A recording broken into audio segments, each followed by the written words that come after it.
अब से थोड़ी ही देर में एआईसीसी की बड़ी बैठक शुरू होने वाली है। राहुल की सदस्यता रद्द होने के बाद ये बड़ी बैठक रखी गई है। लोकतंत्र का गला घोटा जा रहा है, कांग्रेस की तरफ से कहा जा रहा है। साथ ही कांग्रेस के तमाम नेता इस बैठक में शामिल होने वाले हैं, रणनीति तैयार करेंगे कि कैसे अब आगे बढ़ना है। हमारे साथ गेस्ट का एक बड़ा पैनल इस वक्त जुड़ा हुआ है। रितु चौधरी हैं, वैभव अग्रवाल, संजीव कौशिक, डॉक्टर सुनील कौशिक, साथ ही मेरे सहयोगी करिश्मा सचदेवा और अमित मिश्रा माने कंसल्टिंग एडिटर भी इस वक्त स्टूडियो में हैं। सबसे पहले करिश्मा, आपके पास आते हुए वहां से क्या तस्वीरें मिल रही हैं, क्योंकि हलचल तो तेज हो गई है, वहां तमाम बड़े नेता इस बैठक में हिस्सा लेने वाले हैं।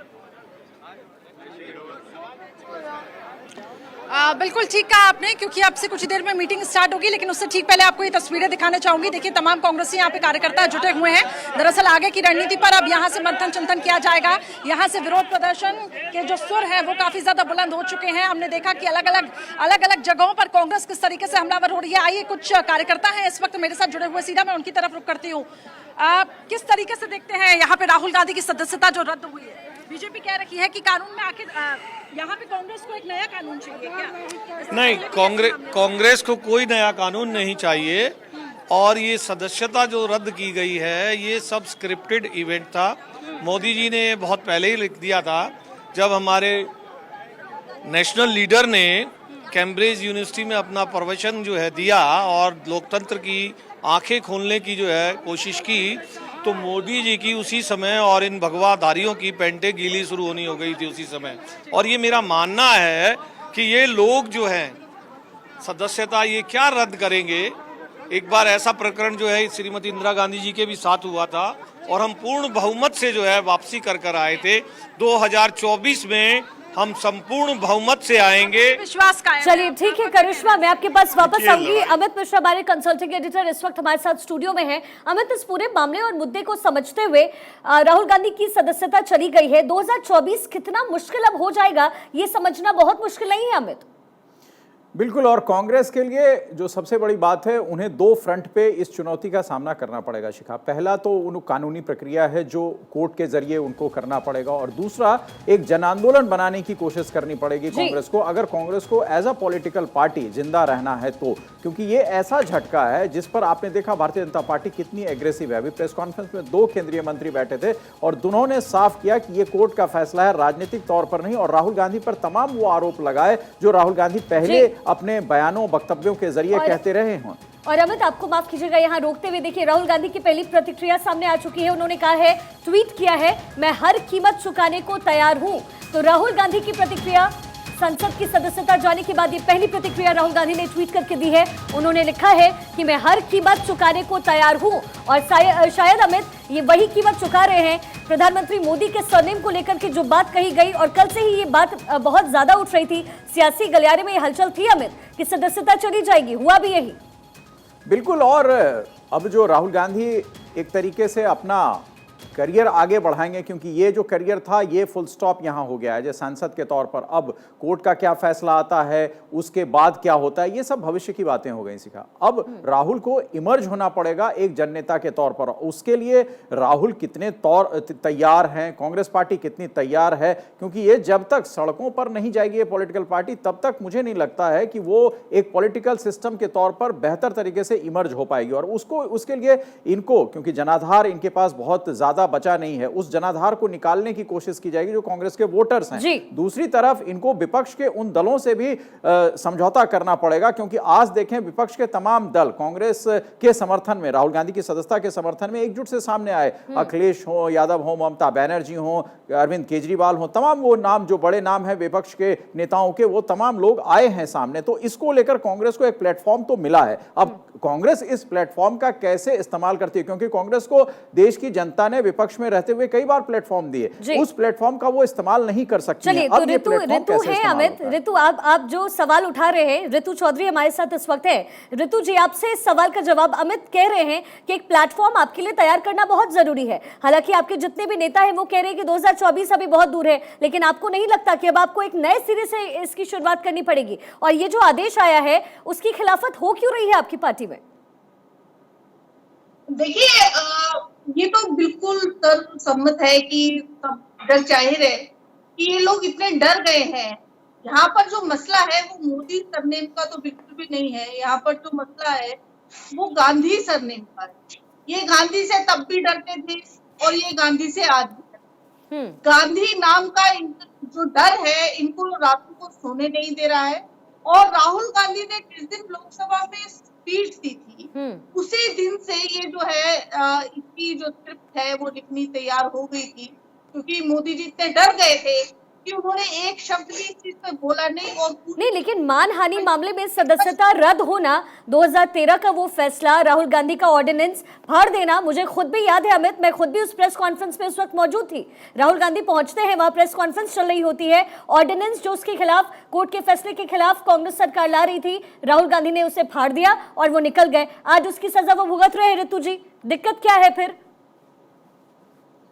देखिए ये जो है ना तो ये बहानेबाजी है कि ये कभी किसी घटना का जो है नाम लिया जाता है, कभी किसी घटना का जिक्र किया जाता है। मामला कुछ नहीं है, मामला सिर्फ ये है कि गांधी से डरा जा रहा है। राहुल गांधी का डर इतना ज्यादा इनके मन में अंदर तक बैठ चुका है कि उसके लिए ये लोकतंत्र के इंस्टीट्यूशंस का गलत इस्तेमाल कर रहे हैं। उनका लोकतंत्र की जितने भी संस्थाएं हैं उनका गलत इस्तेमाल करके जो है विपक्ष को कुचलने की कोशिश की जा रही है। और तमाम जितने भी नेता अगर मोदी जी के खिलाफ बोलते हैं तो उनको बाकायदा ईडी और सीबीआई के द्वारा जो है डराया धमकाया जा रहा है। अगर ईडी और सीबीआई के द्वारा नहीं धमकाया जा रहा तो इस प्रकार से जिस प्रकार से राहुल लेकिन ये फैसला तो न्यायालय का है। वैभव अग्रवाल बीजेपी नेता भी हमारे साथ बने हुए हैं। वैभव जी, ऋतु जी जो बात कह रही हैं, कई गंभीर आरोप आपकी पार्टी पर लगा रही है। वो कह रही है हालांकि ये फैसला तो न्यायालय का है और कोर्ट अगर फैसला करती है तो उस पर सवाल उठाना किसी का अधिकार नहीं है, लेकिन फिर भी वो कह रही है कि आप बदले की कार्रवाई कर रहे हैं। एक बात बताइए शिखा जी, हम एक राजनीतिक दल हैं। राजनीति में कब से जज, पुलिस या कोई और राजनीति में सुनने लग गया? मतलब मेरे अधीन, राजनीतिक दल के अधीन थोड़ी है, सरकार के अधीन। अच्छा चलो, राजनीतिक दल जीत के आए, जनता का प्रतिनिधित्व करते हुए सरकार बनाई। सरकार में कौन से जज ने सरकार की सुनी? वो भाई जज है, judiciary direct president of India को रिपोर्ट करते हैं, वो जुडिशरी चीफ जस्टिस को रिपोर्ट करते हैं, वो सरकार को, प्रधानमंत्री को। ये कानून है, देश की कानून व्यवस्था है, उससे ऊपर कोई नहीं है। लेकिन क्या होता है, देश की कानून व्यवस्था से अपने आप को ऊपर लगता है। फॉर एग्जाम्पल, यूपीए 1 यूपीए 2 से पहले रॉबर्ट वड्रा का ग्रीन क्लियरेंस पे वीआईपी में नाम था, उसका जवाब नहीं है। ठीक है, राहुल गांधी जब भी कहीं बाहर जाते हैं, कुछ सेंस ऑफ एंटाइटलमेंट है, पात्रता है। पात्रता ये समझते हैं कि भैया मैं टच नहीं कर सकता। मैंने मेरे को एक व्हाट्सएप फॉरवर्ड आया, मैंने अपने मित्रों में सर्कुलेट किया, मुझे पता नहीं आप देखा या नहीं देखा है, लेकिन उसको देखना चाहिए आपने। क्या होता है ना, पात्रता का भरोसा नहीं होता। और पास्ट में ऐसा नहीं है कि ठीक है वैभव जी, आपकी कनेक्शन में थोड़ा एरर है, आपकी आवाज अब तक कट कट के पहुंच रही है। इसी बीच एक बड़ी और खबर मिल रही है, दिल्ली पहुंच चुके हैं इस वक्त अशोक गहलोत। एआईसीसी में बड़ी बैठक रखी गई है और इसी बीच दिल्ली पहुंचे हैं राजस्थान के सीएम अशोक गहलोत। कांग्रेस की बड़ी बैठक में शामिल हो सकते हैं अशोक गहलोत। राहुल गांधी से मुलाकात भी संभव है। इस वक्त की बड़ी खबर, दिल्ली पहुंच चुके हैं अशोक गहलोत। इस वक्त कांग्रेस की बैठक में अशोक गहलोत हिस्सा ले सकते हैं, ये खबर निकल कर आ रही है। राहुल गांधी से मुलाकात भी अशोक गहलोत की संभव है। इसी बीच राहुल गांधी ने इस फैसले पर ट्वीट किया है, अपनी पहली प्रतिक्रिया दी है। उन्होंने कहा है कि मैं हर कीमत चुकाने को तैयार हूं। इसी बीच एआईसीसी में बड़ी बैठक रखी गई है जिसमें तमाम बड़े नेता आज शामिल होने वाले हैं। शाम 6 बजे ये बड़ी बैठक है।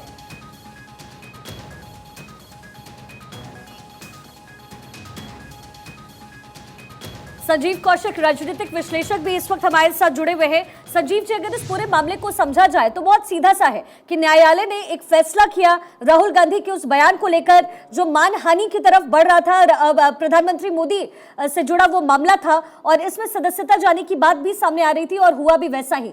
2024 में विपक्ष ऐसे भी एकजुट नहीं है, राहुल गांधी को चेहरा मानने से टीएमसी इनकार कर रही है। अब कैसे कांग्रेस इस दिशा में आगे बढ़ेगी? क्या कुछ होगा, क्या संभव? देखिए शिखा, पूरे हिंदुस्तान में, पूरे विश्व में हिंदुस्तान के लोकतंत्र का धक्का बजता है। मुझे लगता है कि कोई खामी नहीं है, इसका कोई विकल्प नहीं है। लेकिन हिंदुस्तान में पिछले वर्षों में या लोकतंत्र की धज्जियां उठी है और खासकर अदालती फैसलों की बात करने, कुछ ऐसे अदालती फैसले भी आए हैं जिससे लोगों को बहुत निराशा होने लगी है। लोगों ने कभी सोचा नहीं था फैसले आए हैं, लेकिन अदालती टिप्पणी नहीं करना चाहेंगे, लेकिन जो फैसले आए हैं किस तौर पर लोग इस बारे में चर्चा कर रहे हैं। ऐसी क्या जल्दबाजी थी, क्या यह कदम उठाया गया या जिस तरह से रद्द की गई, क्या यह मामला इतना गंभीर, इतनी जल्दी सदस्यता रद्द करके फिर कुछ लोग तो ये भी कह रहे हैं कि चुनाव कराने की तैयारी में लगी गई है। तो ये एक तरफा दिखाई दे रहा है, निश्चित तौर पर लोकतंत्र की हत्या होती हुई दिखाई दे रही है। तो ये सोच रहा है कि कांग्रेस इस तरह के चुनाव या इस तरह से टूट जाएंगे या खत्म हो आवाज में जाएंगे। प्रॉब्लम है कांग्रेस पार्टी का इतिहास जानते हैं। जी 58 संजीव जी, आपकी आवाज भी हम तक साफ नहीं पहुंच रही है। अमित मिश्रा हमारे साथ लगातार स्टूडियो से बने हुए हैं। अमित, अगर अब 2024 को हम समझने की कोशिश करें या फिर अगर ये समझा जाए कि 2024 बहुत चुनौतीपूर्ण रहेगा, हालांकि ये भी खबर आ रही है कि अगर सदस्यता राहुल गांधी की चली जाती है, जो कि माफ कीजिएगा चली गई है, ऐसे में उपचुनाव की भी खबरें आ रही हैं, ये भी संभावनाएं हैं। क्या कुछ विकल्प अब राहुल गांधी और कांग्रेस के पास बच रहा है? बिल्कुल, ये चुनाव आयोग का प्रोगेटिव होता है शिखा। किसी सदस्य की सदस्यता चली गई तो वहाँ का वो क्षेत्र जो है वो खाली हो जाता है और 6 महीने के अंतराल में उस क्षेत्र में नए प्रतिनिधि को लाना चुनाव आयोग की जिम्मेदारी होती है। ये एक प्रक्रिया है। लेकिन अब से थोड़ी देर पहले जो कांग्रेस की मीटिंग हुई है और अभिषेक मनु सिंघवी जो कांग्रेस के नेता हैं, वकील हैं, उनकी तरफ से एक बयान आया है कि अगर चुनाव आयोग जल्दबाजी करता है उस जगह इलेक्शन कराने को वायनाड में, तो उसके खिलाफ वो कोर्ट जाएंगे। क्योंकि कोर्ट जाने की जो अवधि लोअर कोर्ट ने दी है, सूरत की कोर्ट ने जहां से सजा राहुल गांधी को मिली है शिखा, वहां उन्होंने उस कोर्ट ने 30 दिन का वक्त दिया है राहुल गांधी को अगली अदालत में जाने के लिए। तो ये 30 दिन के बीच कहीं वहां ऐसा ना हो कि चुनाव आयोग भी एक्टिव हो जाए और वहां के लिए अनाउंसमेंट भी हो जाए कि हाँ अब ये सीट खाली हो गई और अब यहां चुनाव होगा। उस सूरत में कांग्रेस का ये कहना है कि वो इलेक्शन कमीशन के खिलाफ कोर्ट जाएगी। दूसरी तरफ कांग्रेस के पास जो विकल्प बचते हैं शिखा, वो सिर्फ अब हाई कोर्ट और सुप्रीम कोर्ट का दरवाजा है, क्योंकि सेशन कोर्ट में कांग्रेस जाएगी और मुझे नहीं लगता वहां कोई रिलीफ मिलेगी। क्योंकि जो इसके पहले 2013 का मामला है जिसको पीपुल्स रिप्रेजेंटेटिव एक्ट 1991 में संशोधन करके सुप्रीम कोर्ट ने बड़ी बारीकी से ये रखा था कि जो भी जनप्रतिनिधि, विधायक, सांसद होंगे उन्हें 2 साल या 2 साल से ज्यादा की सजा होगी, उनकी सदस्यता चली जाएगी। तो अब अगर मान लीजिए राहुल गांधी की इस सूरत कोर्ट के फैसले पर कोर्ट, बड़ी अदालत कोई फैसला देती है तो वो उस कानून में भी अमेंडमेंट होगा और मुझे लगता है ये हाई कोर्ट से भी ज्यादा सुप्रीम कोर्ट ही इस फैसले को देखेगा कि आखिर इसमें गुंजाइश क्या बचती है जो सूरत की अदालत ने दी है। और अभिषेक मनु सिंघवी बार बार ये कह रहे थे कि 202 जो नियम है उसके तहत जहां ऑकरेंस होता है, जहां चीजें बयान हुआ है, ये राहुल गांधी ने बयान दिया है, वहीं ये मुकदमा दर्ज हो सकता था। सूरत की अदालत में कैसे हुआ? तो मुझे लगता है इस बात को कांग्रेस को लेकर पहले जाना चाहिए था उस मैजिस्ट्रेट के पास जहां से ये फैसला आया है। अब ये देरी क्यों कांग्रेस कर रही है? और जो अनुराग ठाकुर केंद्रीय मंत्री कह रहे थे पवन खेड़ा के मामले में तो इतनी जल्दी वो कोर्ट चले गए, फिर राहुल गांधी के ऊपर तो सजा कल मुकर्रर हुई थी, दोष कल लगा था, तो फिर आज तक का ये वक्त जो बचा था कांग्रेस के पास, उसमें कांग्रेस को थोड़ी जल्दीबाजी दिखानी चाहिए थी और वो चूक हुई। क्यों? दूसरी चीज ये है कि कांग्रेस के बड़े बड़े वकील हैं, तो फिर सूरत कोर्ट कांग्रेस के बड़े वकील क्यों नहीं गए? ये तमाम सवाल हो जाते हैं। जो राहुल गांधी के इर्द गिर्द जो एक कोठरी है उस पर भी कांग्रेस पार्टी के जो नेता है, बड़े नेता, आपने गुलाम नबी आजाद का कल बुक रिलीज में जो उन्होंने लिखा है वो भी देखा होगा कि उन पे सवाल लगातार होते रहे हैं, कांग्रेस के अंदर भी कांग्रेस के बाहर भी। डॉक्टर सुनील कौशिक भी हमारे साथ बने हुए हैं। सुनील जी, मैं आपके पास आऊंगी, लेकिन अमित जिन सवालों को उठा रहे हैं वो सवाल बेहद अहम है। ऋतु जी, आपको पहले जाना चाहिए था, ये प्रतिक्रिया आप बाद में दे रहे हैं, आरोप प्रत्यारोप आप लगा रहे हैं। 2024 आपको पता नहीं, आपको लग रहा है 2024 दूर है, तो कांग्रेस आखिर इतनी देरी कर क्यों रही है? और ऐसी स्थिति में ना विपक्ष को जोड़ पा रहे हैं। देखिए, बिल्कुल देरी नहीं की है। वो ट्रांसलेशन का कुछ मामला था, थोड़ा सा समय लगा, लेकिन ऐसा नहीं है कि हम इस चीज को गंभीरता से नहीं ले रहे हैं। ये जो है जो भी सर ने भी जो आरोप लगाए बिल्कुल निराधार है। दूसरी बात रही 2024 की, तो आपने देखा होगा कि हम लगातार जो है जनता के मुद्दे उठा रहे हैं और वही जो राहुल जी ने संसद में किया भी था, वही जनता की जो आवाज है, जनता की आवाज को बुलंद करने का काम किया, जो उसकी मोदी जी को गवारा नहीं हुई।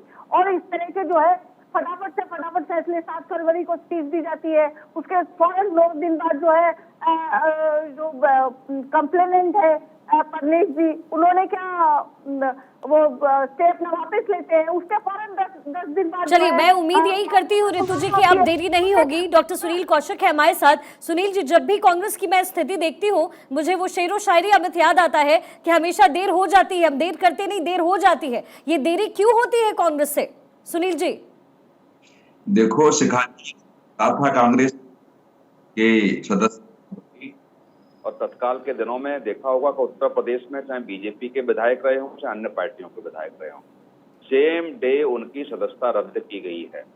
तो इस बात को ये सवाल खड़े नहीं हो सकते कि कांग्रेस के प्रकरण में बहुत जल्दबाजी की है। 20 घंटे का समय था खेड़ा साहब को लेकर प्रकरण को आपने देखा होगा। तो सुप्रीम कोर्ट आप तत्काल जाते हैं, 2 घंटे में आप सुप्रीम कोर्ट पहुंच जाते हैं, वहाँ राहत आपको मिलती है। तो इसमें 24 घंटे से ज्यादा समय हो गया और आप सुप्रीम कोर्ट न हाई कोर्ट कहीं नहीं गए। इसलिए ये बिल्कुल स्पष्ट है कि कांग्रेस जानती है कि वहाँ फौरी तौर पर राहत नहीं मिलेगी, क्योंकि सीधा एक्ट कहता है कि आपको ये सजा होती है तो तत्काल सदस्यता रद्द मानी जाएगी। अब आप में जो 30 दिन का जो समय दिया गया है उसमें तो ये अप्रोच किया गया है कि आप जमानत लिए जा सकते हैं, लेकिन ऐसा नहीं है कि उसको सजा के लिए आप अपील करेंगे, सजा को रद्द करने का के खिलाफ आप सुप्रीम कोर्ट हाई कोर्ट जाएंगे। ये बहुत अन्य प्रकरण हो गया। लेकिन जो अनुराग ठाकुर जी ने कहा, मैं थोड़ा सा उससे और आगे जाके कहता हूँ कि 3 साल तक यदि उस प्रकरण की वहाँ बहस होती रहती है, कांग्रेस को अंदाजा नहीं था इस बात का कि आगे जाकर के क्या होगा। निश्चित तौर से कांग्रेस में कुछ लोग थे जो जानते थे, बड़े अधिवक्ताओं की तरफ जो इशारा करते हुए उन्होंने कहा कि ये फैसला आएगा। इसलिए मैं नहीं मानता कि कांग्रेस कहीं संजीदा इस प्रकरण में पहले से दिखी है। अब वो कुछ भी कहे मनोज सिंघवी साहब का मुकदमा कहाँ चलना था, FIR कहाँ होनी थी, क्या पहले से आपकी आंखें नहीं खुली थी, पहले से आप सोए हुए थे क्या पहले से आपको नहीं पता था कि ऐसा 2 साल से ऊपर की सजा होती है तो क्या होगा, 24 घंटे समय आपको बीत गया।